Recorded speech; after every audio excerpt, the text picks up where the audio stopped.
صبحوا عدوا متلازمات من اليوم ابتدى نادي سناني كانت بتدينا كانت بتدينا.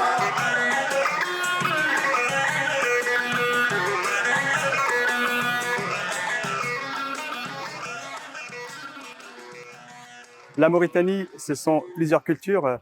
Nous avons les Maures, les Senanké, les Wolofs, et les Bambara et les autres ethnies mauritaniennes. Ce mélange de cultures, c'est la force de la Mauritanie. Ce mélange de cultures, c'est notre fierté. C'est ça, en fait, la Mauritanie. Et c'est pour ça, aujourd'hui, à Expo, à Dubaï, nous sommes venus ici pour parler de la Mauritanie, de sa culture religieuse, de son savoir-faire et de ce que peut la Mauritanie apporter au monde entier. Donc, ce que vous voyez, c'est le boubou mauritanien. Donc, il y a plusieurs couleurs. Et en fait, vous avez, il y a jusqu'à 10 mètres. C'est notre costume traditionnel qui s'adapte en fait tout simplement à notre terre en fait. Bienvenue dans notre pavillon mauritanien.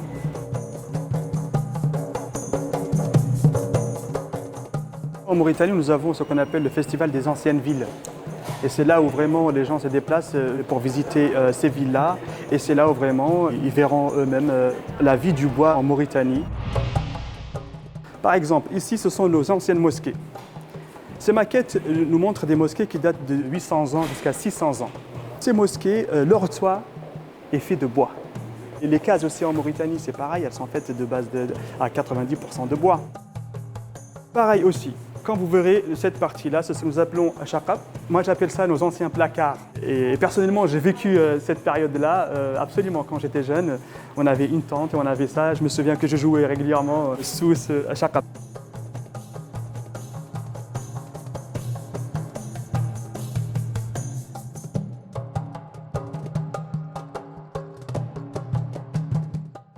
Dans notre nourriture, à une certaine époque aussi, il fallait utiliser ça, préparer la nourriture que nous fabriquons. Ici, pareil aussi, nous revenons toujours du bois. Alors ici, ça s'appelle Assilay. Là, c'est pour les chamelles.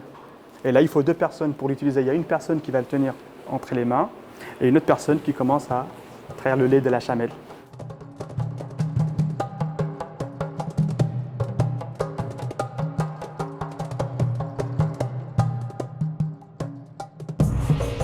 Nous utilisons ça aussi pour verser en fait le lait de je dirais la carafe aujourd'hui, comme ça.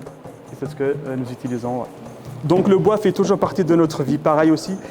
Alors ici vous avez ce que nous appelons le gadha, donc c'est une calebasse tout simplement. C'est pareil, quand nous avons des visiteurs, nous leur mettons du lait et nous leur donnons et puis c'est pour boire.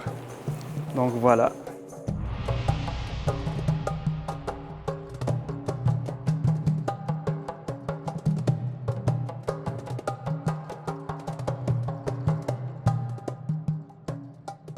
À l'école, notre école coranique à une certaine époque, c'était aussi le bois. Nous forgeons le bois et sur ce bois-là, c'est que nous appelons l'alwah.